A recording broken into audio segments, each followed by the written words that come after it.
Selamat siang, saya Michael Adira Pramudia Ananta, NIM 20I10063, Teknologi Pangan.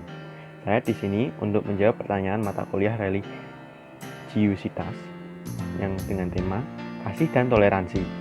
Kemarin, Selasa, tanggal 1 Desember, saya sudah menghadiri talkshow dengan Suster Francisca Romana Wuriningsih, SPD, MSCID, sebagai narasumber selaku Ketua STPKAT Santo Fransiskus Asisi Semarang.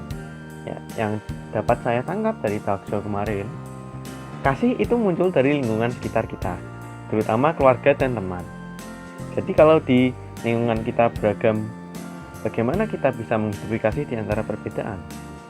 Ya, kasih itu dapat juga dilihat dalam Pancasila. Contohnya di semboyan Bhinneka Tunggal Ika, ya. Berbeda-beda tetapi tetap satu jiwa. Kita sebagai warga negara dengan beragam ras dan kepercayaan harus dapat menghargai satu sama lain. Ya, kenapa kok kita harus sampai bertikai tentang agama-agama lain? Bila agama-agama kita itu mengajarkan hal yang baik dan kita melayani Tuhan dengan cara-cara kita sendiri, tetapi tetap berdasarkan dengan kasih. Ya, kasih itu lebih dalam maknanya daripada cinta. Dari kemarin ada 5 ajaran dari agama. Yang pertama itu menurut ajaran Katolik, kasih adalah teladan Yesus Kristus sendiri yang membawa kita keselamatan. Yang kedua itu menurut ajaran Kristen, ajarannya untuk mengasihi satu sama lain tanpa membeda-bedakan.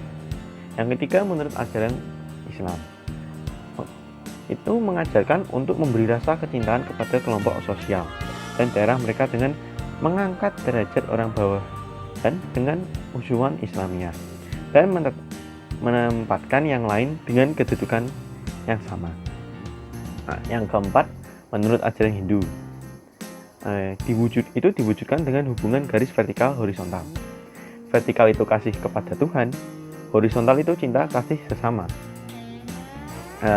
Dan yang kelima menurut ajaran Buddha, di sana mengajarkan cinta kasih itu kebutuhan dasar manusia dan sifatnya universal.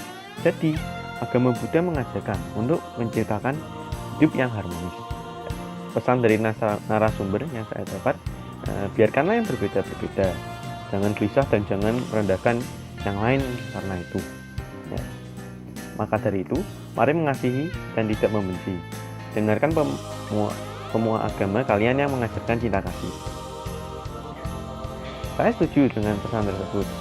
Kalau kita tidak bisa menghargai satu sama lain, kita mana bisa hidup berdampingan satu sama lain dari dulu. Kita sudah membangun relasi. Dan semua ini itu dimulai dari diri kita sendiri. Kasihi dirimu dahulu, lalu sejahtera. Kita harus bisa menghargai perbedaan karena ya, kita semua unik. Tapi kita memiliki tujuan yang sama, untuk melayani Tuhan. Ya, masih ingat waktu saya SD. Nah, ada teman saya yang berbeda keyakinan berkata kalau orang agama Kristen dan Katolik itu akan masuk neraka. Ya, jadi waktu saya kecil, saya sedikit kebingungan.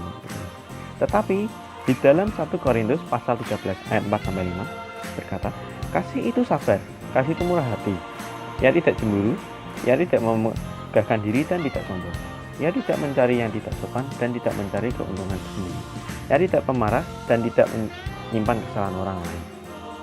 Ya, dari ini